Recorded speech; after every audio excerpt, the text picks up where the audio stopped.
بسم اللہ الرحمن الرحیم الحمد للہ رب العالمین والصلاة والسلام علی اشرف الانبیاء والمرسلین اما بعد۔ الحمدللہ آج ہم نے تراویح میں 19واں پارہ سماعت فرمایا ہے۔ اس میں 3 صورتیں جو ہیں ہم نے سنی ہیں۔ پہلی سورۃ الفرقان ہے، سورۃ الشعراء اور سورۃ النمل، یہ تینوں صورتیں ہم نے سماعت فرمائی ہیں۔ سورۃ الفرقان مکی صورت ہے۔ اس میں اللہ تعالیٰ نے قرآن مجید، اس کا تعارف، اس کا نزول اور قرآن مجید پر مشرکین کے جو اعتراضات ہیں ان کے جواب دیے ہیں دلائل کے ساتھ، اور اللہ تعالیٰ نے حضور نبی کریم صلی اللہ علیہ وسلم کو تسلی دی ہے۔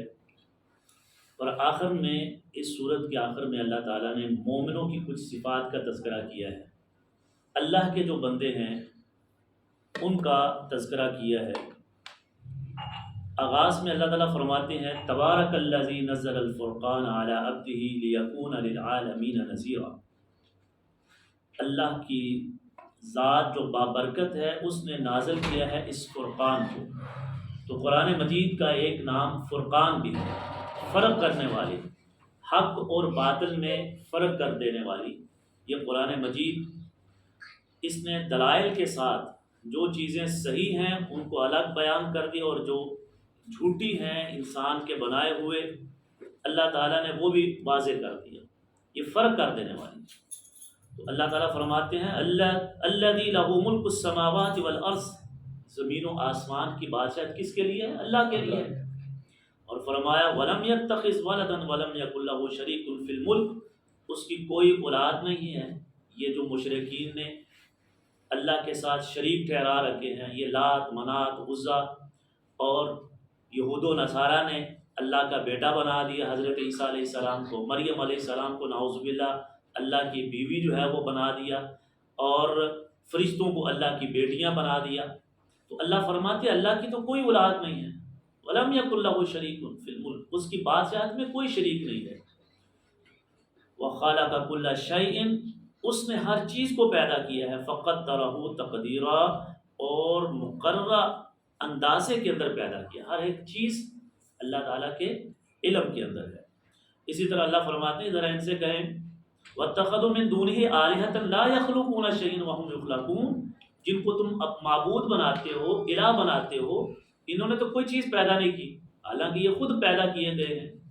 جتنی دنیا کے اندر مخلوقات ہیں وہ ساری کس نے پیدا کی؟ اللہ نے پیدا کی۔ بتائیں انہوں نے کوئی چیز بنائی ہو تو اسی کی عبادت کی جاتی ہے جس نے کوئی چیز تخلیق کی ہو۔ آج دنیا کے اندر بھی اصول ہے، کوئی سائنسدان کوئی چیز تخلیق کرتا ہے، لوگ اس کی عزت کرتے ہیں، بھائی اس نے یہ چیز ایجاد کی ہے، پھر اس کو لوگ بلاتے ہیں بھائی آپ کے پاس علم ہے، آپ نے یہ ایجاد کی ہے۔ تو لہٰذا اللہ تعالیٰ نے انہیں دلیل سے پوچھا کہ بتاؤ انہوں نے کوئی پیدا کیا ہو، پھر تو آپ ان کی پوجا کریں۔ وَلَا يَمْلِكُونَ لِأَنفُسِهِمْ ضَرًّا وَلَا نَفْعًا، اور نہ یہ نفع اور نقصان کا کوئی پہنچاتے ہیں، نفع اور نقصان کا یہ اختیار رکھتے ہیں، نہ یہ زندگی اور موت کا، ولا نشور، اور نہ ہی دوبارہ اٹھ جانے کا۔ انہیں تو پتہ ہی نہیں ہے، جو قبروں میں چلے گئے جن کو تم پوجتے ہو تمہارے بزرگ ہیں، تو اللہ فرماتے ہیں تو پھر ان کی کیوں پوجا کرتے ہو؟ اس اللہ کی پوجا کرو جو حی قیوم ہے، جو ہمیشہ سے اور ہمیشہ رہنے والا ہے۔ تو اللہ تعالیٰ نے اس صورت کے آغاز میں اپنی توحید کا اس بات کیا ہے، اور کافروں کی جو بری عادات ہے اللہ کے ساتھ شرک کرنا ہے اس کا انکار اور ابطال کیا ہے۔ پھر اللہ تعالیٰ نے اگلی آیات میں آیت نمبر 4 سے 6 اللہ فرماتے ہیں والذین کفروا وقال الذین کفروا ان ھذا الا افک افترا، وہ کہتے ہیں یہ تو جو محمد صلی اللہ علیہ وسلم قرآن لے کر آیا ہے یہ خود اس نے گھڑ لیا ہے، اپنے سے بنا لی ہے، الا افک افترا، کہتے ہیں کہ جھوٹ ہے، نعوذ باللہ۔ تو اللہ فرماتا ہے یہ ان کی باتیں جو ہیں یہ جھوٹی ہیں، یہ خود جھوٹے ہیں۔ وقالوا اساطیر الاولین، کہتے ہیں یہ تو پچھلوں کی کہانیاں ہیں جو محمد صلی اللہ علیہ وسلم ہمیں سناتا ہے، اور یہ خود لکھ کر لے آتا ہے اور آ کر ہمیں بیان کر دیتا ہے۔ اللہ تعالیٰ فرماتا ہے ایسی بات نہیں ہے۔ اور اعتراض کیا کرتے تھے؟ انکار کرنے کا کہ یہ محمد صلی اللہ علیہ وسلم ہمارے جیسا ایک انسان ہے اور یہ کہتا ہے میں رسول ہوں، تو ہمارے اور اس میں تو کوئی فرق نہیں ہے۔ نبی اور رسول ہونا ہوتا، جیسے پچھلے ہم سپاروں میں پڑھ چکے ہیں، سن چکے ہیں، وہ کہتے آسمانوں سے کوئی فرشتہ نازل ہوتا، یہ تو بشر ہے، ہم اس کی کیوں مانیں؟ یہ اسی طرح کھاتا پیتا جس طرح ہم کھاتے پیتے ہیں۔ وقالوا ما لهذا الرسول يأكل الطعام ويمشي في الأسواق لولا أنزل إليه ملك فيكون معه نذيرا، تو وہ کہتے ہیں یہ تو بشر ہے، رسول ہے، ہمارے جیسا ہی ہے، اس لیے ہم ان کی بات کو نہیں مانتے۔ تو اللہ تعالیٰ نے یہ پورا تذکرہ فرمایا اور فرمایا نبی جتنے بھی آئے وہ انسان ہی تھے، وہ کھاتے پیتے تھے، اس لیے تاکہ تمہارے اندر گل مل کر رہیں اور تمہیں کوئی عجیب چیز نہ لگے۔ اگر انسان کی بجائے یہاں پر فرشتے ہوتے مخلوق تو اللہ فرشتوں کو نبی بنا کر بھیج دیتا۔ تو لہٰذا اللہ تعالیٰ نے ان مشرکین کا اعتراض کا جواب دیا ہے۔ اور پھر اللہ فرماتا ہے یہ جو قرآن ہے جس کے یہ انکار کرتے اور کہتے ہیں یہ اپنی طرف سے گھڑ لیتا ہے، تو یہ قرآن جو ہے قیامت کے دن اللہ فرماتے ہیں محمد صلی اللہ علیہ وسلم خود یہ اللہ کے سامنے جا کر کہیں کہ یا اللہ انہوں نے قرآن کو نہیں پڑھا، انہوں نے سنا نہیں، ان کو چھوڑ دیا تھا۔ وہ اس کا مخاطب مشرکین مکہ بھی ہیں، کافر بھی ہیں اور مسلمان بھی ہیں، سارے انسان جو اس قرآن کو مانتے نہیں ہیں۔ اللہ تعالیٰ قیامت کے دن رسول کہیں وقال الرسول یا رب ان قوم اتخذوا هذا القرآن مهجورا، آپ صلی اللہ علیہ وسلم کی قوم میں، آپ کے امتیوں میں اس وقت کے مشرکین بھی تھے لیکن انہوں نے مانا نہیں، اس لیے اللہ تعالیٰ نے کہا اب یہ نکل گئے۔ لیکن اللہ کے رسول فرمائیں گے کہ یہ میری قوم تھی، اللہ میں نے انہیں کہا تھا اتخذوا هذا القرآن، انہوں نے پکڑا، دیکھا، انکار کر دیا، اپنی عقل کو مد نظر رکھتے ہوئے، اپنی عقل کے اوپر پرکھتے ہوئے آپ صلی اللہ علیہ وسلم یہ کہیں گے انہوں نے چھوڑ دیا تھا۔ کیسے چھوڑنا؟ اس پر عمل نہ کرنا۔ قرآن مجید کو چھوڑ دینے سے مراد یہ ہے کہ اللہ نے جو احکامات نازل کیے ہیں ان کے اوپر عمل نہ کرنا، یہ قرآن کو چھوڑ دینا ہے۔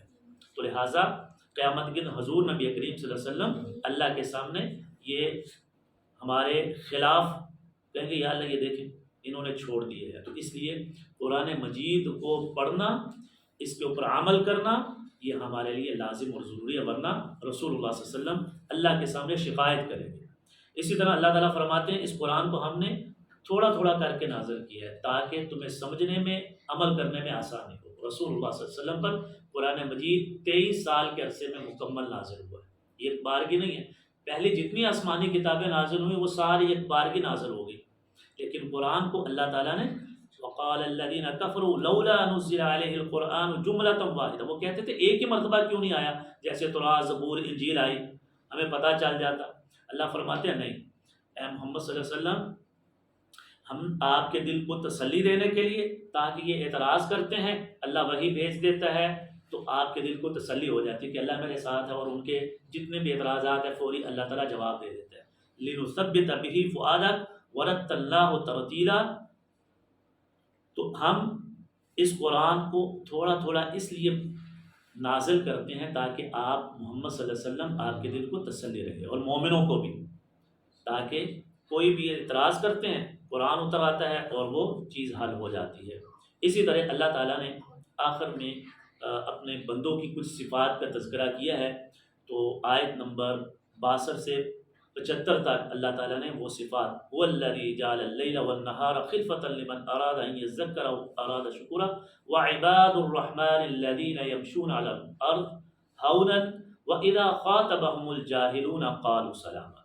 پہلی اللہ کے بندوں کی نشانی کیا ہے؟ رحمان کے بندوں کی یمشون علی الارض ہونا، وہ زمین پر آہستہ چلتے ہیں، وہ تکبر اور غرور کے ساتھ نہیں چلتے، عاجزی اور انکساری کے ساتھ چلتے ہیں۔ نمبر 2، وَإِذَا خَاطَبَهُمُ الْجَاهِلُونَ قَالُوا سَلَامًا، جب وہ جاہلوں سے، کم علم لوگوں سے ان کا مکالمہ ہوتا ہے تو ان کو سلام کر کے گزر جاتے ہیں، ان سے بحث مباحثہ نہیں کرتے ہیں۔ بات بتائی، اگر وہ سمجھتے نہیں ہیں، سمجھنا نہیں چاہتے ہیں، جھگڑا کرتے ہیں تو قالوا سلام۔ والذین یبیتون لربہم سجدا وقیاما، تیسری صفت اللہ کے بندوں کی یہ ہے کہ وہ اپنے رات کو اللہ کے سامنے کھڑے ہو کر گزارتے ہیں، ساری رات سوتے نہیں ہیں بلکہ کچھ وقت جاگ کر اللہ کی عبادت کرتے ہیں، تہجد پڑھتے ہیں، سجدہ اور قیام کرتے ہیں، سجدا وقیاما، وہ نوافل پڑھتے ہیں. ابھی ہم نے جو تراویح پڑھی ہے یا قیام اللیل، یہ اللہ کے بندوں کی صفت ہے. الحمدللہ اللہ نے ہمیں توفیق بخشی کہ ہم اللہ کے بندوں کی جو صفت ہے اس کے اوپر آج عمل پیرا ہوئے. تو اللہ تعالیٰ ہمیں یہ مسلسل پورا سال اس کے اوپر کاربند رہنے کی توفیق عطا فرمائے. والذین یقولون ربنا اصرف عنا عذاب جہنم. تو جب وہ کھڑے ہوتے ہیں تو وہ دعا کیا کرتے ہیں اللہ سے؟ جب بھی نماز پڑھتے ہیں، نوافل پڑھتے ہیں، جب بھی موقع ملتا ہے تو اللہ سے دعا کرتے ہیں، ربنا والذین یقولون ربنا اصرف، اے ہمارے رب ہم سے پھیر دے عنا عذاب جہنم، جہنم کا عذاب. تو جہنم جو ہے وہ بہت سخت ایک جگہ ہے، اس لیے اللہ کے بندوں کی نشانی یہ ہے کہ وہ جہنم سے پناہ مانگتے ہیں. اور رسول اللہ صلی اللہ علیہ وسلم اللہ تعالیٰ سے ہر نماز کے اندر، اللہ کے نبی صلی اللہ علیہ وسلم نے حضرت ابو بکر کو کہا ہے، ابو بکر رضی اللہ تعالیٰ تم اللہ سے یہ دعا کیا کرو، اللہم انی اعوذ بک من عذاب القبر واعوذ بک من عذاب جہنم واعوذ بک من فتنۃ المسیح الدجال. تو اللہ کے نبی صلی اللہ علیہ وسلم یہ دعا ہر تشہد کے اندر پڑھا کرتے تھے، تو جہنم سے پناہ مانگتے. اسی طرح حضور نبی کریم صلی اللہ علیہ وسلم کے بارے میں آتا ہے، نماز میں تلاوت کرتے ہوئے اگر جہنم کی آیات آ جاتی تو آپ صلی اللہ علیہ وسلم پناہ مانگا کرتے تھے، جنت کی آیات آتی تو جنت کا سوال کیا کرتے تھے. تو یہ چوتھی علامت ہے، چوتھی صفت ہے. اور اسی طرح پانچویں صفت کیا ہے؟ والذین اذا انفقوا، جب وہ خرچ کرتے ہیں، لم یسرفوا، اور وہ اسراف نہیں کرتے، ولم یقتروا، اور نہ ہی وہ کنجوسی کا توقع نہ بین ذالک قواما، بلکہ اس کے درمیان رہتے ہیں، نہ تو زیادہ خرچ کرتے ہیں اور نہ ہی کنجوسی کرتے ہیں. اسراف اور خرچ میں اعتدال اختیار کرنا یہ مومنوں کی علامت ہے. اور جو اسراف کرتے ہیں، اللہ تعالیٰ نے سورۃ بنی اسرائیل میں کیا فرمایا، پیچھے ہم پڑھ چکے ہیں، سن چکے ہیں کہ وہ شیطان کے بھائی ہیں. ولا تبذر تبذیرا ان المبذرین کانوا اخوان الشیاطین. تو یہ شیطان کے ساتھی ہیں. اور رحمان کے ساتھیوں کی صفت کیا ہے، رحمان کے بندوں کی صفت کیا ہے؟ وہ اعتدال اختیار کرتے ہیں. یہ چوتھی صفت ہے. اور آگے ہے چھٹے نمبر پر، یہ پانچویں ہے، چھٹے نمبر پر اللہ کیا فرماتے ہیں، والذین لا یدعون مع اللہ. چھٹی صفت رحمان کے بندوں کی یہ ہے کہ وہ اللہ کے ساتھ کسی کو پکارتے نہیں ہیں، شرک نہیں کرتے، کسی اور سے مدد نہیں مانگتے. لا یدعون، پکارنا، جیسے یا علی مدد، یا غوث اعظم. تو یہ پکار بھی اللہ کیوں نہیں، یا اللہ مدد، اللہ سے مدد طلب کرتے ہیں، اللہ کے ساتھ کسی کو نہیں پکارتے. دکھ میں، درد میں، پریشانی میں، خوشحالی میں پکارتے ہیں تو صرف اللہ کو پکارتے ہیں. ساتویں نمبر پر اللہ فرماتے ہیں ولا یقتلون النفس التي حرم اللہ، اور وہ کسی نفس کو قتل نہیں کرتے جس کو اللہ نے حرام کیا. ایک مسلمان کی، ایک مومن کی، ایک انسان کی جان دوسرے مسلمان اور انسان کے لیے حرام ہے، تو وہ قتل نہیں کرتے نہ حق. آٹھویں نمبر پر اللہ فرماتا ہے ولا یزنون، اور وہ بدکاری نہیں کرتے. یہ آٹھویں ہے. ومن یفعل ذلک یلقى اثاما، اگر کوئی ایسا کام کرتا ہے، بدکاری کرتا ہے یا قتل کرتا ہے یا اللہ کے ساتھ کسی کو شریک ٹھہراتا ہے، یہ تینوں جو ہے اللہ تعالیٰ نے پے در پے جو گنوائے ہیں یہ اعمال، فرمایا اگر کوئی ان میں سے کسی ایک کو بھی کرتا ہے یلقى اثاما، تو وہ جہنم کے اندر جائے گا. اس کو ایسا عذاب جو چمٹ جانے والا ہے، وہ ختم نہیں ہوگا، ہمیشہ ہمیں جہنم ہے. یضاعف له العذاب یوم القیامت ویخلد فیہ مہانا، وہ ہمیشہ اس کے اندر ہے. الا من تاب، ہاں سوائے اس کے اگر ان بڑے کبیرہ گناہوں کو کرنے کے بعد وہ توبہ کر لیتا ہے، وآمن وعمل عملا صالحا فاولئک یبدل اللہ سیئات حسنات، تو اللہ اس کے جو برائیاں ہیں ان کو حسنات میں تبدیل کر دیتا ہے، اللہ سے توبہ کر لیتا ہے. تو لہٰذا اگر ایسی غلطی ہو گئی تو پھر اللہ سے فوری توبہ بھی کرنی چاہیے. یہ مومنوں کی علامت ہے. اسی طرح اللہ فرماتے ہیں نویں نمبر پر جو مومنوں کی نشانی ہے، لا یشہد والذین لا یشہدون الزور، وہ جھوٹی گواہی نہیں دیتے. آج ہم دیکھتے ہیں ہمارے ہاں جھوٹی گواہی عام ہے عدالتوں کے اندر، لیکن رحمان کے بندے جو ہیں وہ جھوٹی گواہی نہیں دیتے ہیں. وَإِذَا مَرُّوا بِاللَّغْوِ مَرُّوا كِرَامًا، اور 10ویں نشانی یہ ہے، 10ویں صفت یہ ہے کہ جب وہ گزرتے ہیں کسی لغو کام پر، گزرتے ہوئے چلتے ہوئے زندگی میں کوئی برائی کو دیکھتے ہیں، غلط کام دیکھتے ہیں تو اس سے عزت کے ساتھ چلے جاتے ہیں، مرو کرامہ، عزت کے ساتھ نکل جاتے ہیں، وہاں پر نہیں ٹھہرتے۔ والذین اذا ذکروا بآیات ربہم، 11ویں نشانی یہ ہے، عباد الرحمن کی صفت یہ ہے 11ویں، کہ جب وہ اللہ کا ذکر کیا جاتا ہے، اللہ کی آیات کے اوپر غور و فکر کرتے ہیں، لم یخروا علیہا صما وعمیانا، وہ اندھے اور بہرے اور گونگے ہو کر نہیں گر پڑتے، بلکہ اللہ کے احکامات کو دیکھتے ہیں، سنتے ہیں، سمجھتے ہیں، پھر عمل کرتے ہیں۔ یہ نہیں کہ کسی نے بھی بتایا یہ کام ایسے کرو تو وہ اس کے اوپر آنکھیں بند کر کے عمل کرنا شروع کرتے۔ مومن جو ہوتا ہے، اللہ کا جو بندہ ہے، اللہ کو ماننے والا ہے، موحد ہے، توحید پرست ہے، وہ ایسا نہیں ہوتا کہ آنکھیں بند کر کے ہر ایک کے پیچھے لگ پڑے۔ شیطان نے آ کر بتا دیا جیسے کافروں کو، مشرکوں کو، کہ یہ تم عبادت کرو بتوں کی، وہ لگ پڑے۔ اب دیکھا ہی نہیں بھائی، یہ تو بت نہ بولتے ہیں، نہ کھاتے ہیں، نہ پیتے ہیں، نہ سنتے ہیں۔ تو مومن جو ہوتا ہے وہ کوئی بھی کام کرتا ہے وہ پوری تحقیق کر کے کرتا ہے، ریسرچ کر کے کرتا ہے، یقین کے ساتھ کرتا ہے، اور جس کے اندر اس کا فائدہ ہے۔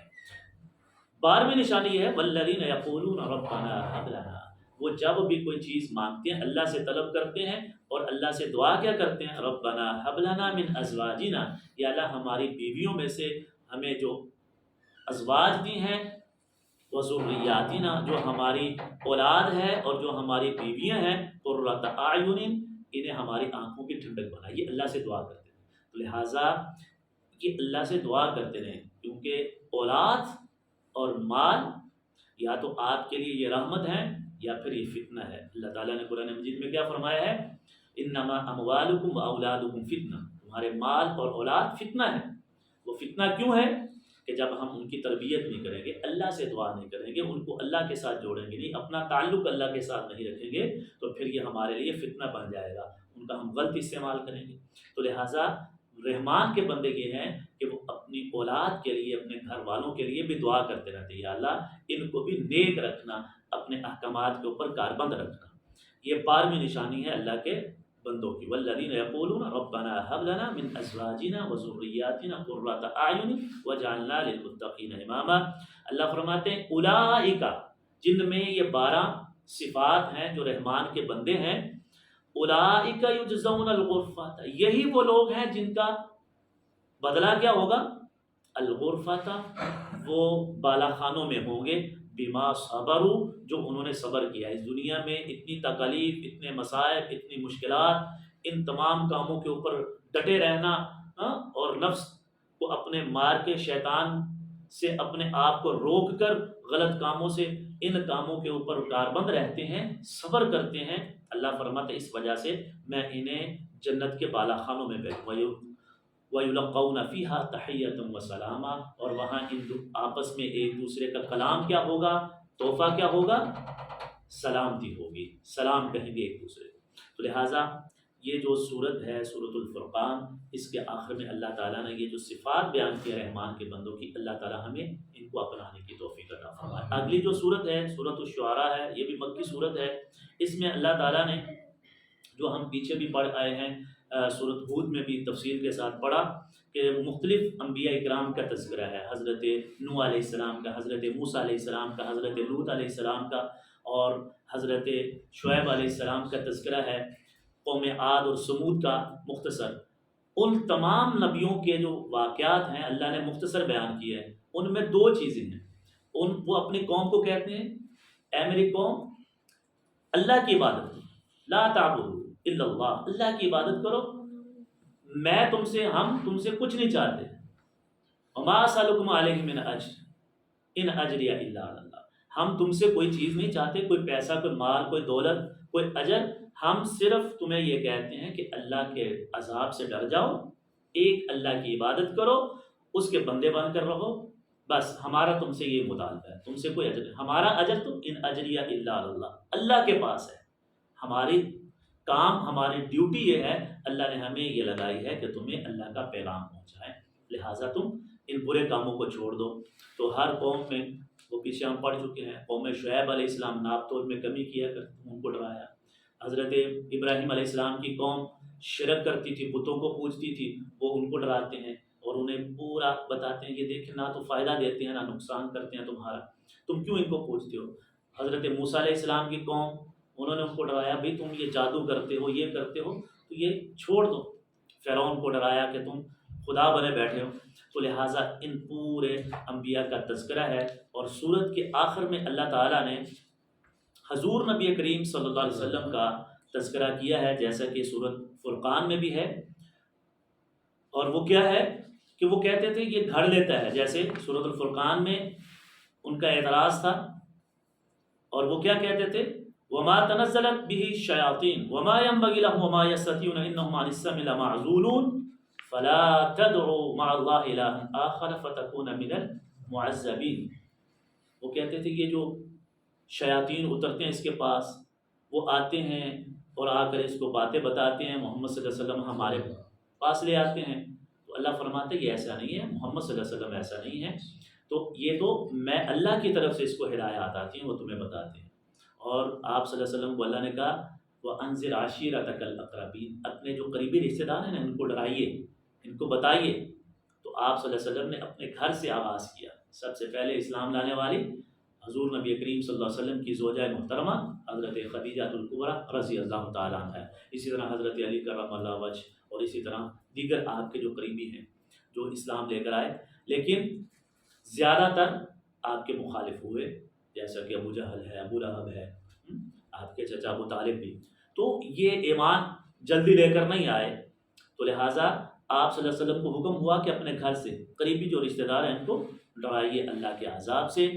اور پھر اللہ تعالیٰ نے فرمایا آپ جو اللہ کی طرف سے باتیں آتی ہیں یہ کوئی شاعری کی نہیں ہے، یہ جو اعتراض کرتے ہیں، اللہ فرماتے ہیں وَالشُّعَرَاءُ يَتَّبِعُهُمُ الْغَاوُونَ، شعراء تو ہر وادی میں گھومتے ہیں، یہ تو جو باتیں کرتے ہیں اس پر عمل بھی نہیں کرتے، اکثر جھوٹی ہوتی ہیں، جبکہ محمد صلی اللہ علیہ وسلم جو تمہیں قرآن سناتے ہیں یہ تو سچی کتاب ہے، سچی باتیں ہیں، تم ان کا مشاہدہ بھی کرتے ہو، جو بھی یہ کہتے ہیں محمد صلی اللہ علیہ وسلم وحی کے ذریعے سے وہ ہو بہو سچ ثابت ہوتا ہے، جبکہ شاعروں کی بات جو ہوتی ہے اکثر وہ جھوٹ ہوتا ہے، خلاف واقعہ بات ہوتی ہے۔ تو لہٰذا اللہ تعالیٰ نے اس صورت کے اندر، اس صورت کا جو نام ہے صورت الشعراء، وہ اسی وجہ سے وہ کہتے تھے یہ شاعر ہیں محمد صلی اللہ علیہ وسلم، تو اللہ تعالیٰ نے اس کا انکار کیا ہے اور ان کے اس اعتراض کو دور کیا ہے۔ اس کے بعد تیسری صورت جو ہے وہ صورت النمل ہے، نمل چونکہ چونٹی کو کہتے ہیں، تو چونٹی کا واقعہ ہے، اس میں شروع میں حضرت سلیمان علیہ السلام کا تذکرہ کیا ہے، جن کو اللہ تعالیٰ نے یہ معجزہ عطا کیا تھا کہ وہ ہر مخلوق کی زبان کو سمجھتے تھے، اور یہ اللہ تعالیٰ سے انہوں نے دعا کی تھی رب هب لی ملکا لا ينبغی لأحد من بعدی، یا اللہ مجھے ایسی بادشاہ دے جو میرے بعد کسی اور کو نہ دی ہو، ایسے اختیار ایسی بادشاہ۔ اللہ نے کہا ٹھیک ہے، اللہ اپنے نبی کی بات کو جو وہ دعا کرتا ہے اس کو قبول فرماتے ہیں۔ تو حضرت سلیمان علیہ السلام کو یہ بادشاہ ہر جنات کے اوپر، چرند پرند حیوانات جمادات، ہواؤں کے اوپر، سمندروں کے اوپر اللہ تعالیٰ نے انہیں کنٹرول، وہ مسخر کر دیا تھا ان کے لیے۔ تو لہٰذا چونٹی کا واقعہ آتا ہے آیت نمبر 18-19 میں، حتی اذا اتوا علی واد النمل قالت نملۃ یا ایھا النمل ادخلوا مساکنکم لا یحطمنکم سلیمان وجنودہ۔ وہ چونٹی کہتی ہے حضرت سلیمان علیہ السلام، جیسا کہ تفاصیل میں آتا ہے، دعا کے لیے نکلے اور رستے سے واپس ہو گئے، تو کہا بھئی ہم تو دعا کے لیے جا رہے ہیں، کہا اللہ تعالیٰ نے اپنی اس مخلوق کی دعا کو سن لیا ہے، تو لہٰذا واپس آئے۔ تو کہا کہ چونٹیوں کو کہنے لگی وہ چونٹی اپنے بلوں میں چلے جاؤ، سلیمان علیہ السلام کا لشکر کہیں تمہیں روند نہ دے۔ تو حضرت سلیمان نے ان کی بات کو سن لیا تو واپس آ گئے، اور پھر کہا رب اوزعنی ان اشکر نعمتک التی انعمت علی وعلی والدی وان اعمل صالحا ترضاه وادخلنی برحمتک فی عبادک الصالحین۔ تو اللہ سے دعا کرنے لگے، اللہ سے فوری، یا اللہ میں تیرا شکر ادا کرتا ہوں کہ میں اس کام سے غلطی سے بچ گیا۔ آپ صلی اللہ علیہ وسلم، آپ علیہ السلام کو اللہ تعالیٰ نے بتا دیا نا، پتہ چل گیا کہ چونٹی نے یہ دعا کی ہے، تو پھر انہوں نے دعا کی یا اللہ میں تیری ان نعمتوں کا شکر ادا کرتا ہوں، تو لہٰذا اس کا تذکرہ ہے۔ اسی طرح پھر آگے ایک اور پرندے کا تذکرہ ہے، ہدہد کا ہے، اور قوم سبا کا تذکرہ ہے۔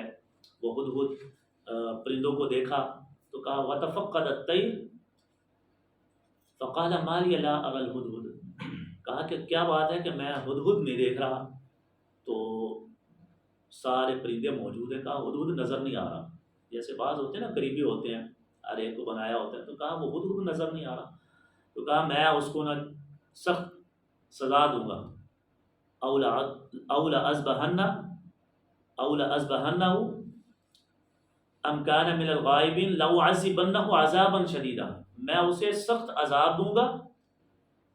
اولا ازبہنہ, یا میں اسے ذبح کر دوں گا.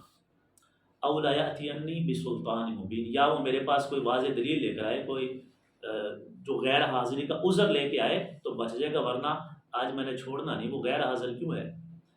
تو فمکث غیر بعید, ابھی تھوڑی دیر گزری تھی کہ وہ آ گیا, حاضر ہو گیا. تو اس نے آ کر پھر کیا کہا, جو عذر پیش کیا کہ میں چلتے چلتے ایک ایسی قوم کے پاس گیا تو میں آپ کے پاس ایک ایسی خبر لے کر آیا ہوں. وَجِئْتُكَ مِنْ سَبَإٍ بِنَبَإٍ یقین, میں ایک پکی اور بڑی خبر لے کر آیا ہوں, میں آپ کو وہ بتاتا ہوں.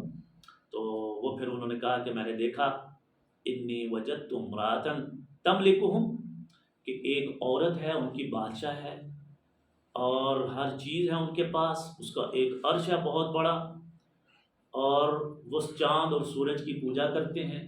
یہ میں نے دیکھا, اور یہ عجیب بات مجھے لگی کہ اللہ کی مخلوق ہے اور مخلوق کی پوجا کر رہی ہے. یہ چاند ستارے اللہ کی مخلوق ہیں اور اسی کو پوجا کر رہے ہیں. مجھے تو یہ عجیب بات لگی ہے. تو لہٰذا دیکھیے ان آیات سے کہ ایک جانور جو ہے وہ بھی اللہ کی عبادت کرتے ہیں. جیسے ہم نے پیچھے سورۃ ابراہیم میں بھی پڑھا کہ ہر چیز اللہ کی تسبیح بیان کرتی ہے. تو لہٰذا پرندوں کے اندر بھی یہ شعور ہے کہ ہم اللہ کی پیدا کردہ مخلوق ہیں, تو عبادت کا حق بھی اللہ کا ہے, توحید. تو آج ہم سارا کچھ پڑھنے کے باوجود, سمجھنے کے باوجود, مسلمان جو ہیں وہ قبروں کو سجدہ کر رہے ہیں, غیر اللہ کی سے مدد مانگ رہے ہیں. یہ مومن کی نشانی نہیں, یہ عقل مند جو شعور رکھنے والا ہے اس کی نہیں. تو لہٰذا انہوں نے کہا کہ میں نے یہ دیکھا ہے, تو وہ چاند اور سورج کی پوجا کرتے ہیں. تو فرمایا حضرت سلیمان علیہ السلام نے, اچھا یہ میرا اذهب بکتابی ھذا فالق, میرا یہ خط لے کر جاؤ اور وہاں پر پہنچاؤ, تو دیکھتے ہیں وہ مانتے ہیں یا نہیں. اگر تو اطاعت کر لیتے ہیں تو ٹھیک, ورنہ پھر ہم ان کے ساتھ جنگ کریں گے اور ان کو ختم کریں گے. تو لہٰذا کیونکہ نبی کا کام کیا ہے, اللہ کی زمین پر اللہ کا حکم, اللہ کی عبادت, اس کو نافذ کرنا. تو فرمایا کہ یہ لے جاؤ, اور اگر تو وہ آ جائیں, اللہ تعالی علیہ واتونی مسلمین, حضور لکھ دیا اوپر, انہ من سلیمان و انہ بسم اللہ الرحمن الرحیم, اللہ تعالی علیہ واتونی مسلمین, کہ یہ جو خط ہے اللہ کے نام سے شروع کرتا ہوں, یہ سلیمان علیہ السلام کی طرف سے ہے, آپ ہمارے ماتحت ہو جائیں تو آپ کو کچھ نہیں کہا جائے گا, فرما برداری کر لیں, ہمارے پاس آ رہے ہیں تو ٹھیک ہے, ورنہ پھر جنگ کے لیے تیار ہو جائیں. تو لہٰذا انہوں نے جب دیکھا تو مشورہ کیا اس سبا نے, ملکہ سبا نے, بلقیس جس کا نام آتا ہے, قوم سبا کی جو سردار تھی, تو اس نے اپنے بادشاہوں سے قریبی جو اس کے کرینده تھے, تو انہوں نے کہا بھائی آپ ہمیں حکم کریں, ہم لڑائی کے لیے تیار ہیں, اور اگر آپ جیسے آپ کا حکم. اس نے کہا ہم پہلے ہدیے بھیجتے ہیں, اگر تو اس نے قبول کر لیے تو اس کا مطلب ہے وہ مال و دولت کا پجاری ہے, تو ہم پیسے دے کر, کوئی فدیہ دے کر, جزیہ دے کر آرام سے رہیں گے. اور اگر اس نے قبول نہ کیے تو اس کا مطلب ہے اس کو مال دولت سے اور جاہ و جلال سے کوئی سروکار نہیں ہے. تو لہٰذا حضرت سلیمان علیہ السلام کے پاس جب تحائف آئے تو آپ نے ان کو واپس کر دیا. تھا اللہ نے مجھے تو بہت زیادہ عطا کیا ہے, ہمیں ان چیزوں کی ضرورت ہے. تو لہٰذا وہ سمجھ گئے کہ یہ مال و دولت سے قابو نہیں آنے والے. تو لہٰذا انہوں نے سر تسلیم خم کیا, اطاعت قبول کی, اور وہ ملکہ بلقیس حضرت سلیمان علیہ السلام کے دربار میں حاضر ہوئی. تو جب محل میں آئی تو حضرت سلیمان علیہ السلام نے کہا کہ کون ہے کہ جو اس کا تخت لے کر آئے, ذرا اسے ہم اپنی طاقت بھی دکھائیں, اسے دکھائیں کہ ہمارے پاس کیا ہے. قال یا ایھا الملأ ایکم یأتینی بعرشها قبل ان یأتونی مسلمین, وہ ہمارے پاس آنے سے پہلے, ملکہ بلقیس کے آنے سے پہلے کون ہے, اے میرے سردارو تم میں سے کون ہے ایسا سردار کوئی بڑا ہے جو اس کا عرش لے کر آئے. قال عفریت من الجن, جنوں میں سے عفریت نے کہا، بڑا جن تھا، بڑا طاقتور، کہا انا آتی کبھی قبل ان یرتد قبل ان تقوم من مقامک، اس سے پہلے کہ آپ اپنی اس کرسی سے اٹھیں میں وہ لے کر آ جاؤں گا۔ وَإِنِّي عَلَيْهِ لَقَوِيٌّ أَمِينٌ، میں قوی بھی ہوں اور امانت دار بھی ہوں۔